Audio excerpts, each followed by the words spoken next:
आळंदीला जेव्हा ज्ञानेश्वर माऊलीच्या समाधी मंदिराकडे जाल तेव्हा बाजूलाच एका विशाल पिंपळ वृक्षाचे दर्शन होते. त्याला सोन्याचा पिंपळ का बरे म्हणतात? रुक्मिणी मातेच्या संसारात केल्या गेलेल्या तपस्येची, त्यागाची कथा येथे निगडीत आहे.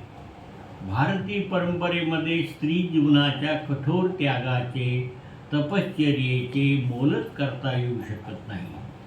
युगायुगापासून रुक्मिणी मातेच्या प्रमाणे सीता सावित्रीच्या कहाण्या ऐकाव्यास मिळतात. पिंपळ सोन्याचा सांगतो कहाणी. पिंपळ सोन्याचा सांगतो कहाणी. रुक्मिणी पतिव्रता घोर तपस्विनी, पिंपळ सोन्याचा सांगतो कहाणी. युगायुगी जन्मती सीतानी सावित्री, व्रते निष्ठे करती प्रदक्षिणा अमिती. संसारातील तपा लागी कायाची जवीती, दिव्य चिंतामणी येती उदरी, येती उदरी. पिंपळ सोन्याचा सांगतो कहाणी. अंतरी व्यथेची वाच्यतान करी, विठ्ठला प्राणनाथ रुसला मजवरी. पाहुला पाहुरी ध्यास निरंतरी, जीवा तुरला नाथा दर्शनी, नाथा दर्शनी. पिंपळ सोन्याचा सांगतो कहाणी. काशीचा संन्यासी आळंदीशी येता, सखी मने दर्शना चल जाऊ आता.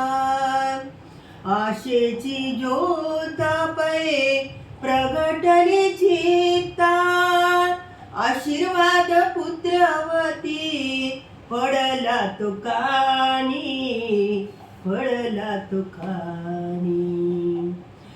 पिंपळ सोन्याचा सांगतो कहाणी. संन्याशाशी सांगे रुक्मिणी कहाणी, व्रतस्थ पतीची मी अर्धांगिनी.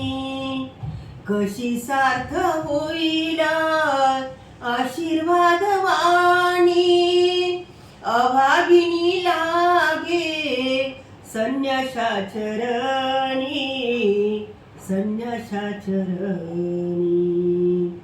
पिंपळ सोन्याचा सांगतो कहाणी. संन्याशाला करणे सत्य आशीर्वादा, विधी लेख कळेला आतुर मानवा. साक्ष देतो पिंपळा मान सोनियाचा, नियती खेळाला भाग्य पार ना पाही, भाग्य पार पाही. पिंपळ सोन्याचा सांगतो कहाणी. रुक्मिणी पतिव्रता घोर तपस्विनी, घोर तपस्विनी. पिंपळ सोन्याचा सांगतो